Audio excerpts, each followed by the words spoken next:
Bismillahirrahmanirrahim. Assalamualaikum warahmatullahi wabarakatuh.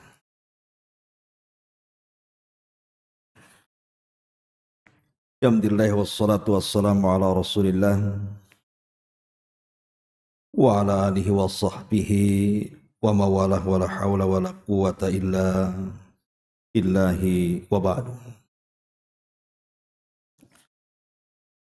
Alhamdulillah di pagi ini kita bisa kembali duduk untuk bertalabul ilmi setelah melaksanakan kewajiban Allah salat subuh berjamaah. Maka tidak ada sesuatu yang istimewa menurut Imam Syafi'i rahimahullahu ta'ala melainkan duduk untuk bertalabul ilmi. Laisa syai'un ahamma ba'dal faraid min talabul ilmi. Tidak ada sesuatu yang lebih penting setelah melaksanakan kewajiban Allah melebihi menuntut ilmu. Dan pembahasan di pagi ini sebagaimana yang dijanjikan semalam, kita akan bicara seputar kurban. Ma'asyiral muslimin yang dimuliakan Allah Subhanahu wa taala, sebagaimana biasa ada 3 poin yang kita akan jelaskan. Pertama, sejarah kurban. Yang kedua, keutamaan dan hikmah berkurban. Baru yang ketiga bicara tentang fikih ataupun hukum-hukum seputar kurban. Yang pertama bicara tentang sejarah. Kurban ini sudah ada sejak zaman Nabi Adam alaihi salatu wassalam. Di dalam Al-Quranul Karim ketika Allah Subhanahu wa ta'ala bercerita tentang Qabil dan Habil, Allah katakan, "Watslu alaihim naba abnai Adam bil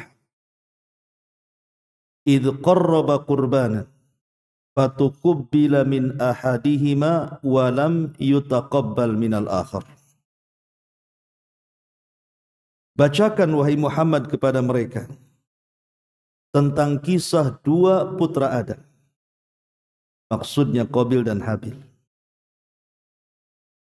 Ketika keduanya berkurban, maka Allah terima salah satunya dan Allah tolak yang lainnya. Ma'ruf kisah Qabil dan Habil, sejak kecil kita sudah mendengar. Ketika disyariatkan kepada putra-putra Adam untuk menikah, kan di zaman itu kan tidak ada banyak orang seperti di zaman sekarang, sehingga menikah itu hanya disilangkan. Karena kita tahu bahwa setiap putra Adam itu kalau melahirkan dari Hawa itu selalu kembar. Lah di mana Qabil ini dia tidak mau dinikahkan dengan kembarannya Habil. Makanya kemudian dia buat ulah. Dari sini Adam alaihi salatu wasallam berdoa kepada Allah untuk mencari solusi, maka lahirlah syariat kurban itu. Tapi Allah tolak kurbannya Qabil dan Allah hanya menerima kurbannya Habil. Kenapa? Karena Habil mengatakan innama yataqabbalullahu minal muttaqin. Karena kurban itu hanya diterima dari hati-hati yang takwa saja. Ini satu kisah, kita singkat-singkat saja. Kemudian kisah yang kedua, kisah di zaman Nabi Ibrahim alaihi salatu wassalam. Kita tahu bahwa Nabi Ibrahim alaihi salatu wassalam berkunjung dari Palestina ke Mekah itu berdasarkan nas, ya, Al-Quran dan sunnah Nabi. Itu 4 kali. Pertama ketika mengantarkan Hajar dan Ismail kecil. kemudian diletakkan di sebuah lembah yang tidak ada pokok tanaman di situ. Kemudian Ibrahim meninggalkan keduanya begitu saja, tentu karena perintah Allah. Tapi belakangan kemudian datang suku Jurhum dari Yaman, akhirnya kemudian tinggal di situ. Dan Ismail pun kemudian bergaul dengan anak-anak Jurhum, maka jadilah musta'rab. Orang Arab, orang bukan Arab tapi pandai berbahasa Arab, itu disebut musta'rab artinya. Ini kunjungan yang pertama. Kunjungan yang kedua, setelah kemudian Ibrahim pertama kali ke Mekah, balik lagi ketika Ismail usianya sudah belasan tahun. Sebagaimana dikatakan ahli tafsir ketika mentafsirkan kalimat falamma balagha ma'ahu sa'yu, ketika Ismail sudah sampai usia sa'yu. Sa'yu itu artinya belasan tahun, sudah bisa diajak bicara, belum balik tapi sudah bisa diajak bicara. Lah di perjalanan Ibrahim menuju Mekah itu, disitulah Ibrahim dimimpikan bahwa dia dalam mimpinya menyembelih putranya. Makanya ketika sampai di Mekah, dia langsung menceritakan kepada Ismail mimpinya dan mengatakan, inni ara fil manami anni adbahuka fanzur madza tara. Wahai putraku, semalam ayahmu bermimpi menyembelih dirimu, macam mana pendapatmu? Tapi karena Ismail itu putra Hajar yang sangat tawakal kepada Allah, yang mengatakan kepada Ibrahim ketika hendak ditinggalkan pulang ke Palestina, idhab falan yudayyi'un Allah. Pergi engkau Ibrahim, Allah tidak mungkin menyia-nyiakan kami di sini. Kalau itu perintah Allah.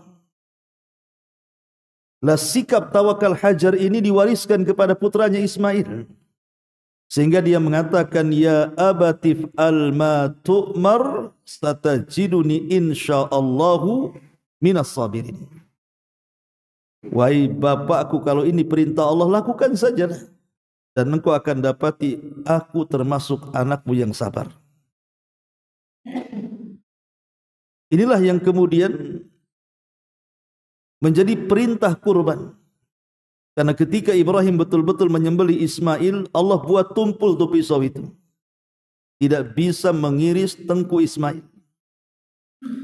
Sehingga Allah subhanahu wa ta'ala kemudian mengatakan, ang saddaqta ru'ya, engkau sudah membenarkan mimpimu wahai Ibrahim.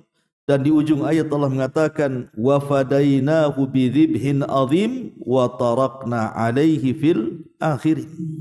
Kami ganti Ismail dengan sembelihan yang sangat besar, kambing gibas, dan cerita itu akan terus dibahas oleh orang-orang setelahnya. Ini kunjungan kedua. Kunjungan ketiga, ketika Allah subhanahu wa ta'ala perintahkan Ibrahim untuk membangun Ka'bah. Ibrahim datang lagi itu dari Palestina menuju Mekah. Kemudian mengatakan kepada Ismail bahwa Allah memerintahkan aku untuk membangun Ka'bah di sini. Tidakkah engkau membantuku wahai Ismail? Kata Ismail, aku siap membantu. Maka akhirnya keduanya pun membangun Ka'bah, dan itu disyaratkan dalam Al-Quran. Wa idh yarfau Ibrahimul qawa'ida minal baiti wa Ismail. Ingatlah ketika Ibrahim meninggikan fondasi Ka'bah, Baitullah, bersama putranya Ismail. Lah dari kunjungan yang ketiga inilah terjadi syariat haji. Baru yang terakhir, berdasarkan nas hadis yang terdapat dalam Sahih Bukhari, di mana kunjungan yang keempat ini ketika Ismail sudah menikah. Jadi Ibrahim pengen tahu istrinya seperti apa. Tapi ketika kemudian berjumpa dengan istri pertamanya, rupanya akhlaknya sangat buruk sekali. Sehingga Ibrahim berpesan kepada istrinya, bilang kepada suamimu kalau datang, ghayyir atabata babik, gantilah tu tangga menuju depan rumahmu. Kemudian Ibrahim pergi lagi ke Palestina. Ketika Ismail kemudian pulang dari pekerjaannya, tiba-tiba dihabarkan oleh istrinya bahwa ada orang tua datang seperti ini sifatnya. Tiba-tiba dia mengatakan seperti itu. Ghayyir atabatababik, katanya. Maka Ismail mengatakan, celaka engkau itu bapakku. Dia berpesan agar aku menceraikan kamu. Maka diceraikanlah istri pertamanya. Kemudian Ismail menikah lagi dengan suku Jurhum lainnya. Lah kebetulan istri keduanya ini salihah. Lah dari keturunan istri kedua inilah sampai kepada Adnan, dan Adnan sampai kepada Rasul kita Muhammad sallallahu alaihi wasallam. Ketika Ibrahim kemudian melihat istrinya yang kedua dan dikatakan istrinya sangat salihah, maka Ibrahim berpesan kepada istrinya, bilang sama suamimu, la tughayyir atabatababik. Jangan kau ganti lagi itu tangga tuh, katanya. Ini cocok untukmu, katanya. Inilah yang ternaskan Ibrahim itu bolak-balik Palestina ke Mekah. Ya mungkin bisa lebih. Kita kan cuman menceritakan berdasarkan nas Quran dan hadis sahih saja. Tapi yang ingin saya ceritakan adalah kunjungan Ibrahim kedua kalinya, di mana kemudian terjadilah syariat kurban di situ. Ini di antara kisah yang kedua. Kisah yang ketiga, ya di masa Nabi sallallahu alaihi wasallam, kapan disyariatkan kurban itu? Ulama sejarah mengatakan bahwa disyariatkan kurban itu terjadi pada tahun kedua Hijriah. Karena kita tahu bahwa Ramadan itu disyariatkan pada tahun kedua Hijriah. Dan dari Ramadan ke Idul Adha itu kan cuma lewat 3 bulan. Artinya masih dalam tahun yang sama. Di situ disyariatkan puasa, disyariatkan Idul Fitri, disyariatkan zakat, disyariatkan Idul Adha, dan disyariatkan kurban. Ini 5 syariat ini terjadi di tahun yang sama, 2 Hijriah. Dan Nabi SAW setiap tahun berkurban. Ya, Nabi itu tidak pernah tidak berkurban, setiap tahun berkurban. Dengan kambing tentunya. Rasul tidak pernah kurban dengan unta. Rasul kurban dengan unta itu saat Hajjatul Wada saja. Haji Wada dengan 100 ekor unta, yang 70 disembelih sendiri, yang 30 diserahkan kepada Ali. Kemudian Rasul berpesan kepada Ali, jangan kau kasih upah kepada para tukang jagal. Maka Ali pun kemudian mengambil upah dari kantongnya sendiri. Nanti hukumnya, ada hukum tentang memberi upah kepada tukang jagal. Karena Rasul berpesan kepada Ali. Inilah Rasul pernah berkurban dengan unta. Itu pun bukan al-udhiyah bahasa Arabnya, tapi al-hadiyu. Beda kalau kurban haji disebut hadiyu. Kalau kurban selain haji disebut al-udhiyah. Tapi sepanjang tahun sejak disyariatkan kurban, Rasul tidak pernah kurban dengan unta. Rasul selalu berkurban dengan 2 kambing yang sangat besar, yang sangat gemuk, yang kedua-duanya bertanduk dan memiliki warna amlah. Amlah itu satu badannya putih, tapi khusus sekitar matanya hitam, kakinya hitam, perutnya hitam. Selebihnya putih. Itulah warna kesukaan Nabi. Dalam bahasa Arab disebut amlah namanya. Karena disebutkan dalam hadis Nabi SAW bahwa Nabi SAW menyembelih bikabsyaini saminaini aqranaini amlahaini dzabahahuma biyadihi. Itu lafadznya. Rasul menyembelih 2 ekor kambing, dua-duanya gemuk, dua-duanya bertanduk, dan dua-duanya warnanya amlah. Jadi mendominasi warna putih, selebihnya hitam. Hitamnya bagian mata, kaki, dan perut. Ya kalau ada cari kambing kayak gini, kalau nggak ada ya sudahlah. Ya. Jangan pula ambil pilok, beli yang putih dipilok. Ma'asyiral muslimin yang dimuliakan Allah Subhanahu wa taala. Ini ditinjau dari sejarah. Masuk pada poin kedua, hikmah kurban.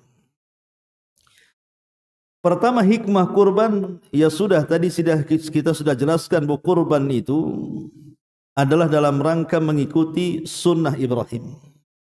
Ada hadis tapi dilemahkan oleh para ulama.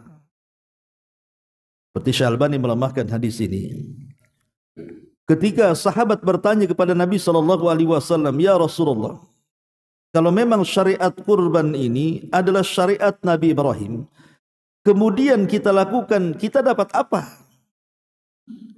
Maka Nabi SAW mengatakan, pada setiap satu helai bulu kambing itu satu kebaikan. Memang hadis ini lemah. Tetapi syahidnya adalah pertanyaan sahabat kepada Rasul. Kalau ini sunnahnya Ibrahim, menunjukkan bahwa kurban itu adalah sunnahnya Ibrahim. Dan kita juga dituntut untuk mengikuti syariatnya Ibrahim. Dan Allah mengatakan, "Anittabi millata Ibrahim." Hendaklah kita mengikuti agama Ibrahim. Nah, salah satunya syariat Ibrahim adalah kurban.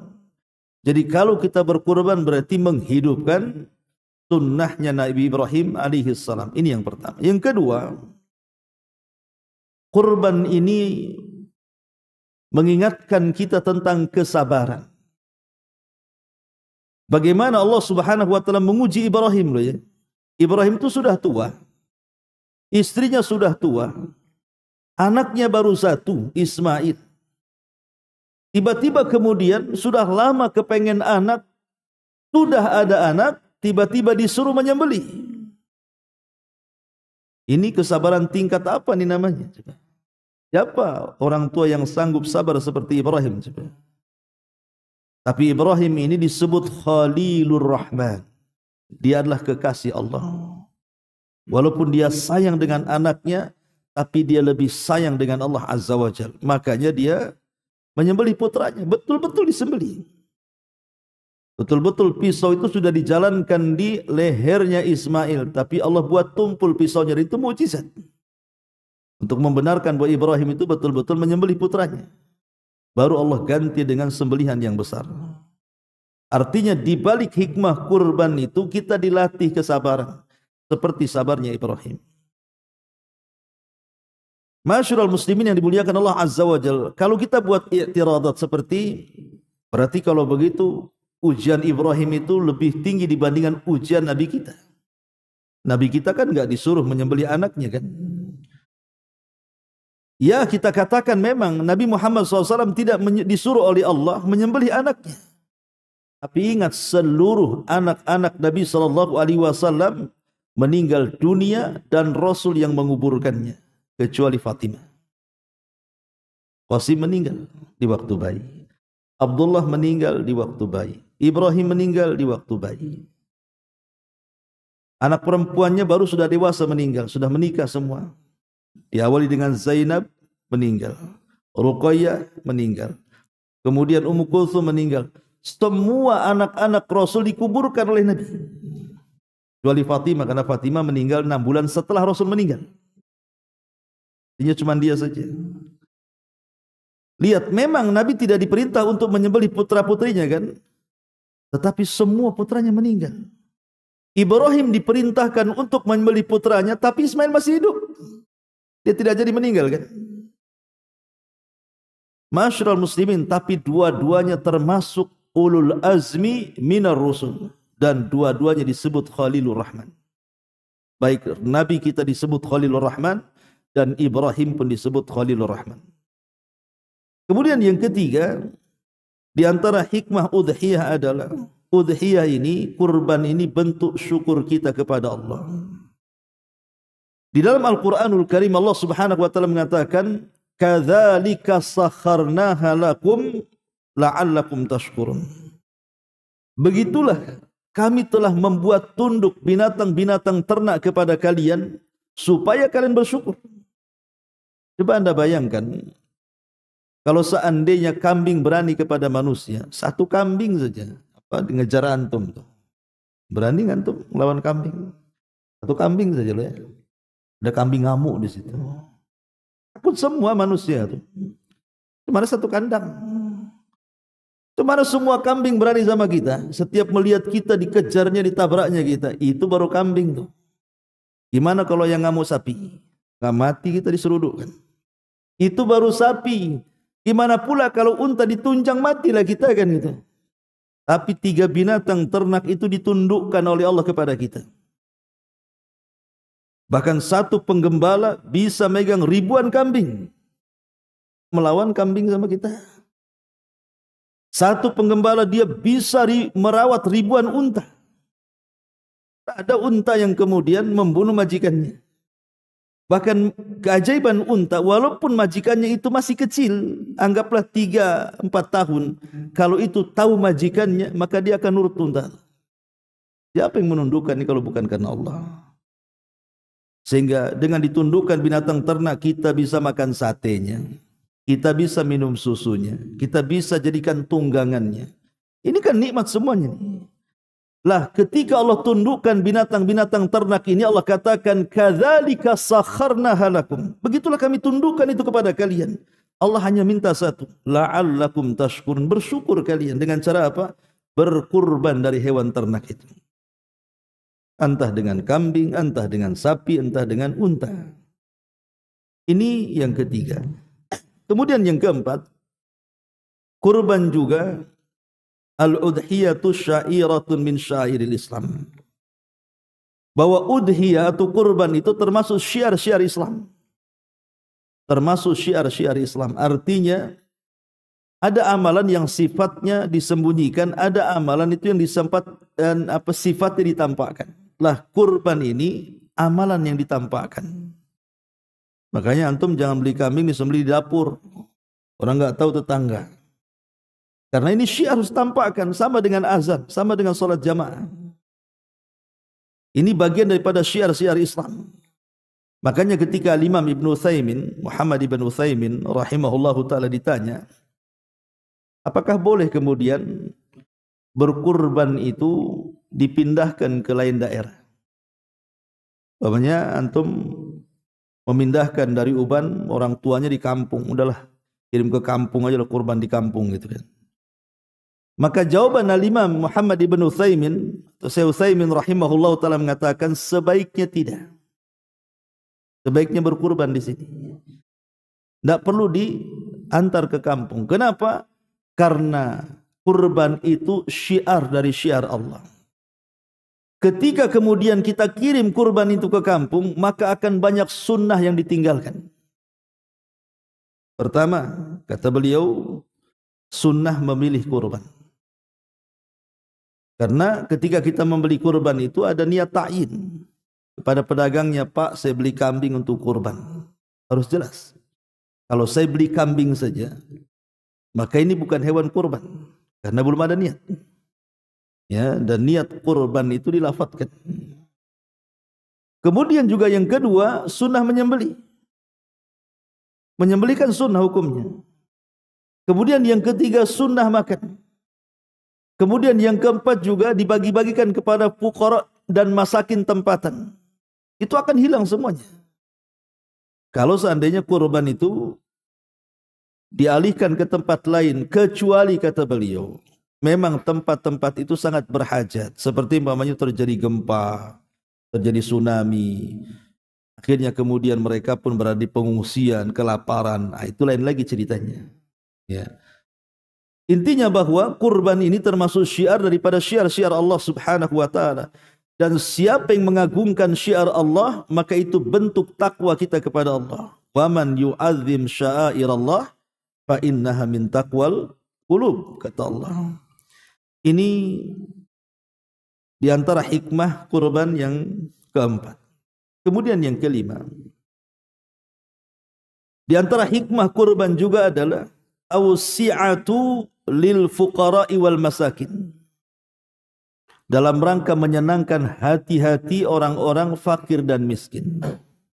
Dan nanti kita akan bahas tentang pembagian kurban itu. Memang ada sebagian para ulama mengatakan pembagian kurban itu dibagi dua. Maksudnya antara korbaner dengan yang disedekahkan itu bagi dua. Tapi ada juga yang mengatakan dibagi tiga. Maksudnya sepertiga kemudian disimpan, kemudian sepertiganya dihadiahkan, dan sepertiganya disedekahkan. Dan Imam Ibnu Qudamah rahimahullahu taala mengatakan inilah pembagian yang sunnah yang dipilih oleh Imam Ahmad ibn Hanbal. Tetapi sekali lagi pembagian seperti ini bukan pembagian wajib, tidak.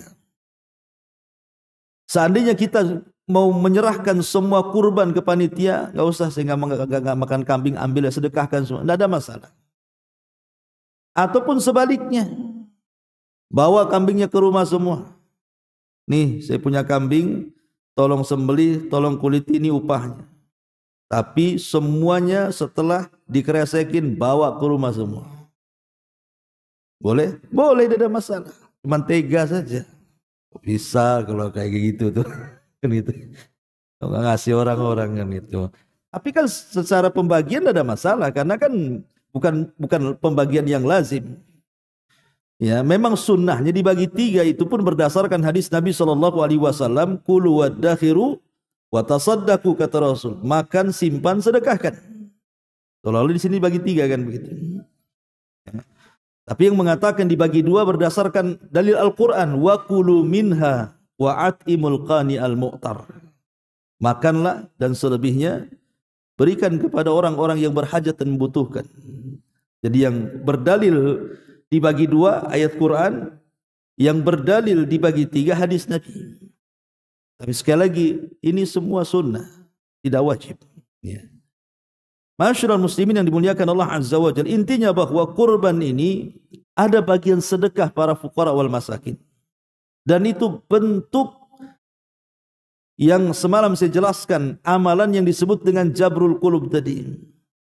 Menyenangkan hati-hati para orang-orang miskin yang terkadang mereka tidak pernah makan daging, atau mungkin makan daging jarang-jarang. Pemikir juga mau beli daging itu karena mahal kan itu. Tapi ketika kemudian mereka kita sedekahkan kan senang juga. Kemudian juga diantaranya adalah tausiatu lil ahli wal aqarib wal jiran, untuk menyambung keakraban antar keluarga. Karena kalau habis korban kan kita bisa nyate-nyate dengan keluarga, dengan kerabat-kerabat, dengan tetangga, sehingga semakin merekatkan silaturahim. Dan yang terakhir tentunya al-udhiyatu dalilun ala tasdiqil mutlaqit tammah bima akhbara bihi Allah Azza wa Jalla. Bahwa melaksanakan kurban itu dalil tentang pembenaran secara mutlak. Pembenaran secara mutlak terhadap apa yang Allah habarkan kepada kita dan Allah perintahkan kepada kita. Ketika Allah mengatakan fasalli li rabbika wanhar, salatlah untuk Rabbmu dan berkurbanlah, ya sudah, sami'na wa ata'na. Enggak usah kemudian kita berpikir macam-macam, karena ini bentuk pembenaran secara mutlak dari perintah Al-Quran dan sunnah Nabi SAW. Ini pembahasan yang kedua. Pembahasan yang terakhir, ini yang paling penting, bicara soal fikih kurban secara singkat saja. Apa itu kurban? Kurban adalah ismun lima yudhbahu minal an'am yauman nahri wa ayyamat tasyriki biniyati taqarrubi ilallahi azza wa jalla. Para ulama mengatakan bahwa kurban atau al-udhiyah bahasa Arabnya sebuah nama untuk sebuah penyembelihan yang berlaku kepada hewan-hewan ternak pada hari penyembelihan Idul Adha ataupun hari-hari tasyrik dalam rangka niat mendekatkan diri kepada Allah. Di sini ada 3 poin. Pertama, nama untuk penyembelihan dari hewan-hewan ternak. Ketika para ulama mengatakan, mentafsirkan surah Al-Hajj min bahimatil an'am, kalimat al-an'am itu hanya terdiri daripada 3 hewan saja. Pertama, kambing dan yang sejenisnya, karena ada kambing 2, ada kambing domba, ada kambing kacang. Domba dalam bahasa Arab disebut adh-dha'nu, kambing kacang dalam bahasa Arab disebut ma'iz namanya. Kemudian yang kedua, sapi dan yang sejenisnya, kerbau. Kemudian yang ketiga, unta. Berarti ada 5 semuanya. Ya, kambing kacang, kambing domba, kerbau, sapi, unta. Ini yang dibolehkan berdasarkan kesepakatan. Disebut bahimatul an'am. Adapun kuda tidak termasuk. Tidak boleh kurban dengan kuda. Walaupun nampak-nampak mirip-mirip kan itu. Memiliki 4 kaki, tapi ulama mengatakan haram, tidak bisa. Tidak sah kurbannya. Ataupun mungkin lebih rendah daripada kambing, 100 ekor ayam, nggak bisa. Bagaimana dengan burung unta Ustaz? Kan ada untanya di situ, nggak bisa, kan itu burung. Kan gitu ya. Jadi hanya ada 5 ini saja. Kemudian juga yang harus dipahami di sini, ya. Yang kedua dari definisinya adalah yauman nahri wa ayyamat tasyrik. Berarti kurban itu dilakukan di hari penyembelihan kapan? Tanggal 10. Itulah seafdal-afdalnya penyembelihan tanggal 10. Tetapi diberikan keringanan, kalau tanggal 10 tidak bisa menyembelih, boleh tanggal 11-nya, boleh tanggal 12-nya, boleh tanggal 13-nya, atau disebut dengan ayyamut tasyrik. Hari tasyrik, ya. Artinya berawal dari setelah salat Idul Adha dan berakhir sebelum tergelincirnya matahari terbenam di hari ke-13. Kemudian poin yang ketiga dari definisi ini, biniyati taqarrub ilallah. Kurban itu niatnya karena Allah. Kan pamer-pameran kan itu. Enggak, karena niat karena Allah. Ini 3 poin daripada definisi tadi. Bagaimana hukumnya? Para ulama berbeda pendapat tentang masalah hukum kurban ini. Tentu kita cerita bagi yang mampu ya. Kalau yang tidak mampu ya tidak ada hukumnya. Kita cerita bagi yang mampu. Pertama, jumhurul ulama mengatakan bahwa hukum kurban itu sunnatun muakkadatun. Apa sih sunnah muakkadah itu? Kalau sunnah saja tanpa ada muakkadah, Rasul kadang melakukan, kadang meninggalkan. Tapi sebuah sunnah kalau sudah digandengkan kalimat muakkadah, berarti sunnah itu tidak pernah ditinggalkan oleh Nabi SAW. Karena Rasul tidak pernah meninggalkan kurban. Sejak disyariatkan sampai wafat, Rasul tidak pernah meninggalkan kurban. Setiap tahun Rasul berkurban. Makanya jumhur ulama mengatakan sunnah muakkadah. Dalilnya adalah hadis tentang larangan mencukur rambut dan kuku bagi orang yang hendak berkurban. Karena Rasul mengatakan, "Idza ra'aitum hilala dzil hijjati wa arada ahadukum an yudhhiya falyumsik an sya'rihi wa adhafirihi." Kata Rasul, apabila kalian melihat hilal, maksudnya masuknya bulan Dzulhijjah tanggal 1, ya. Dan salah seorang menghendaki berkurban, maka jangan dipotong kuku dan rambutnya 10 hari. Biarkan gondrong. Nanti potong kuku rambutnya kalau hewannya sudah disembelih. Jumhur ulama mengatakan kalimat wa arada ahadukum an yudhahi ini tidak menunjukkan wajib, karena bukan perintah. Rasul yang mengatakan dan salah seorang menghendaki untuk berkurban. Ini bukan perintah. Kecuali kalau bentuknya berkurbanlah, itu baru perintah, itu wajib. Ya. Kemudian berdalil juga dengan perbuatan Abu Bakar dan Umar. Karena Abu Bakar dan Umar pernah tidak berkurban, padahal keduanya bisa berkurban. Untuk menunjukkan bahwa kurban itu tidak wajib. Tetapi pendapat yang lain mengatakan kurban itu wajib, dan ini pendapat Imam Auza'i, Imam Al-Laitsi, Abu Hanifah, salah satu riwayat daripada Imam Ahmad. Kenapa? Karena ada hadis yang mengatakan man wajadalahu sa'atan bi an yudhahiya falan yudhahiya fala yaqrabanna musallana, kata Rasul. Siapa yang diberikan keleluasaan harta, kata Rasul, untuk berkurban, kok tidak berkurban, jangan pernah dekat tempat sembahyang kami. Artinya diusir dari solat Id sama Nabi. Pengusiran, ancaman pengusiran orang yang sanggup berkurban tidak berkurban dari tanah lapang, dan tidak boleh terlibat dalam salat Id ini. Kata pendapat yang kedua, ancaman itu menunjukkan wajib. Terlepaslah kita ini bicara apakah yang mengatakan sunnah muakkadah ataukah wajib, yang jelas bahwa hikmah kurban itu banyak. Kalau antum diberikan harta, berkurban, dan tidak ada harta sedekah itu yang kurang. Karena orang berpikir kurban mahal, habis uang saya, diganti ma naqasa min malis sadaqah. Tidak mungkin berkurang harta yang disedekahkan, karena kurban bagian daripada sedekah. Ada sepertiga disedekahkan. Ya. Masyarul muslimin yang dimuliakan Allah Azza wa Jalla. Sekarang mana lebih utama, bersedekah atau berkurban? Umpamanya ada uang 5 juta di tangan. Nengok masjid nih lantai 2 belum dibangun. Tapi juga saya mau kurban. Mana yang lebih utama? Maka Imam Ibnu Utsaimin rahimahullahu ta'ala dalam kitabnya Syarhul Mumti mengatakan, Dzabhul udhiyati afdalu minas sadaqati bithamaniha. Lianna dzalika amalun Nabi sallallahu alaihi wasallam wal muslimina ma' wa lianna dzabha min sya'airillah falau adala an-nasu anhu ila sadaqati la ta'attalat tilka syairatu. Apa kata Syekh Utsaimin? Dia mengatakan berkurban itu jauh lebih utama dibandingkan sedekah. Sedekah dengan seharga kurban maksudnya. Kenapa demikian? Karena itu amal Nabi. Perbuatan Nabi seperti itu dan juga kaum muslimin. Yang kedua, karena kurban itu bagian daripada syiar-syiar Allah.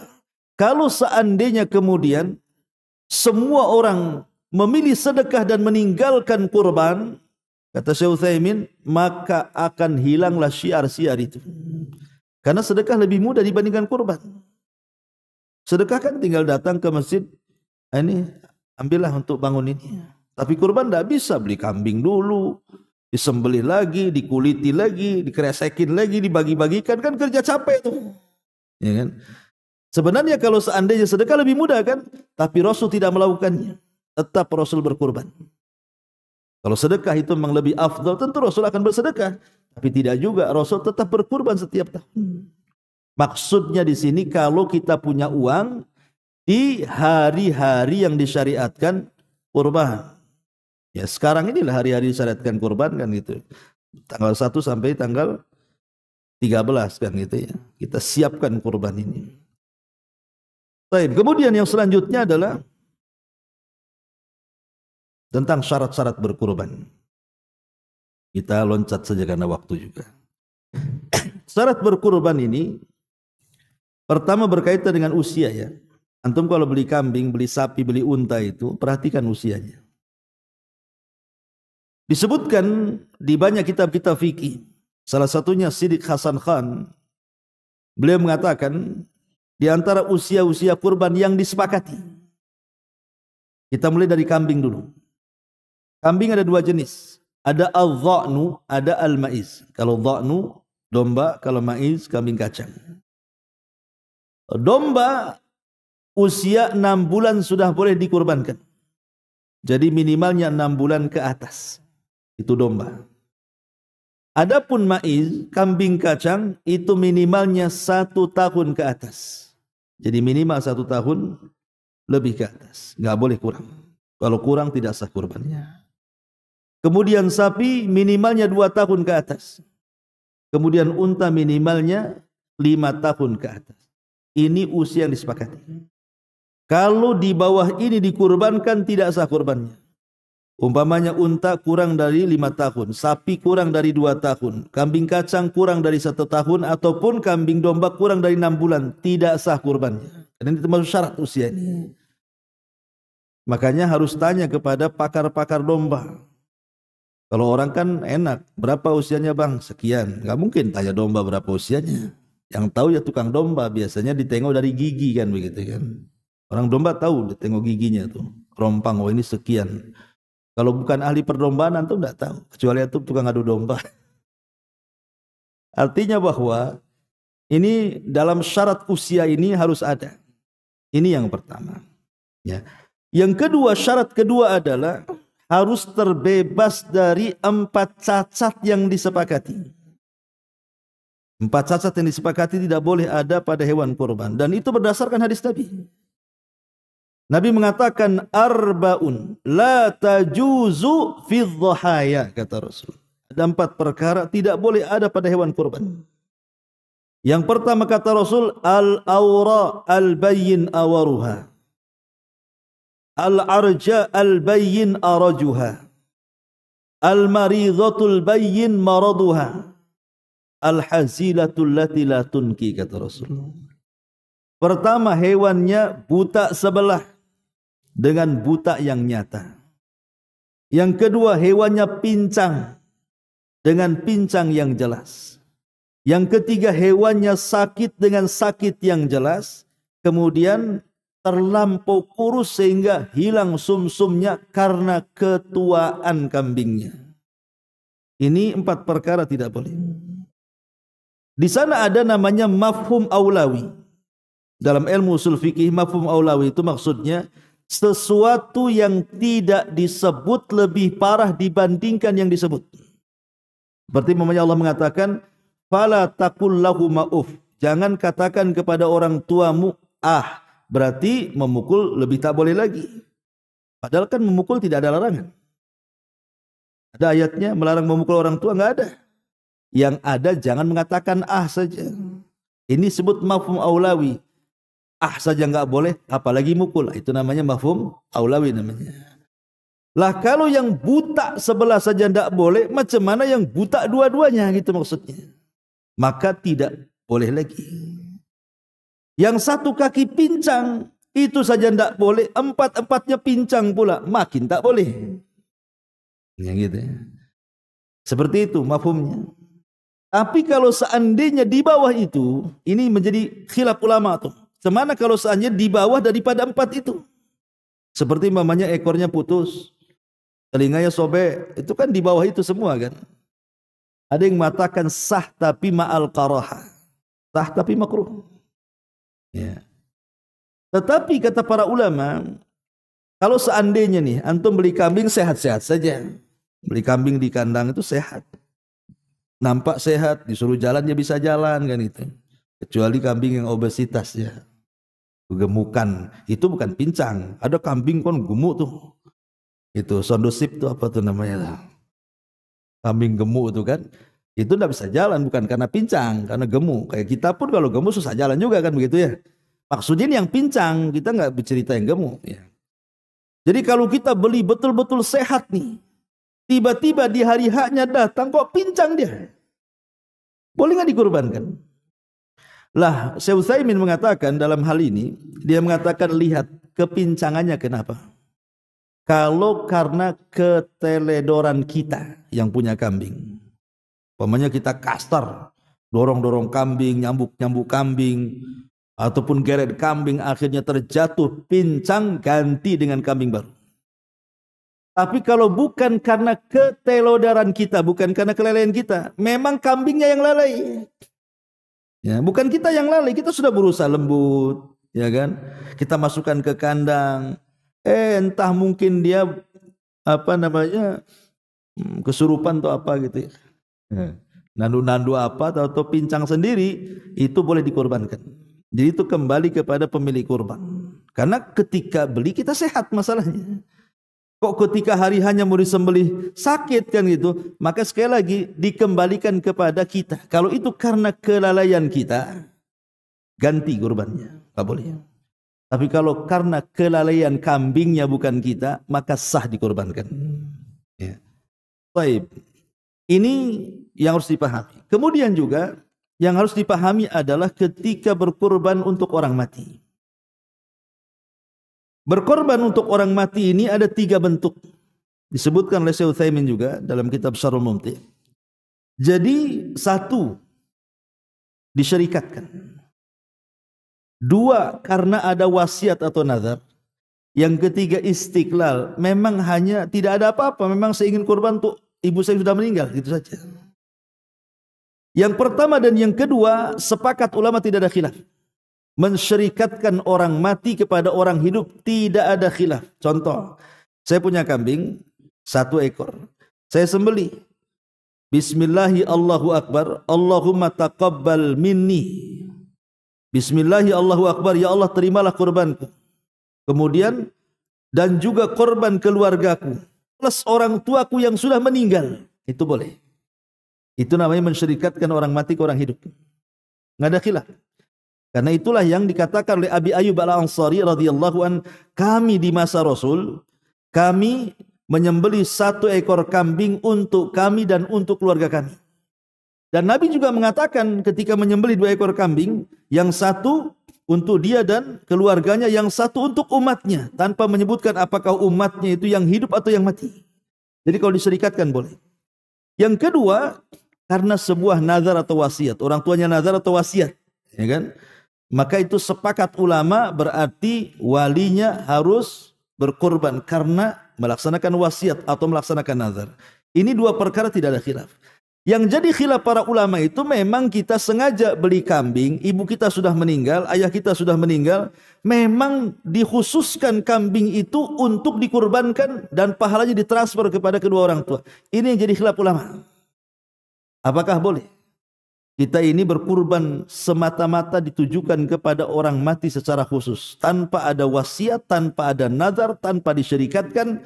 Ada yang mengatakan bid'ah karena tidak pernah dicontohkan Nabi. Khadijah meninggal duluan sebelum Nabi. Rasul tidak pernah berkurban untuk Khadijah. Anak-anaknya Rasul meninggal duluan kecuali Fatimah, tidak pun berkorban untuk anak-anaknya. Sehingga bagian ulama mengatakan hukumnya bid'ah. Enggak ada korban untuk orang mati itu. Tapi sebagian para ulama mengatakan boleh, tapi jangan dikatakan sunnah.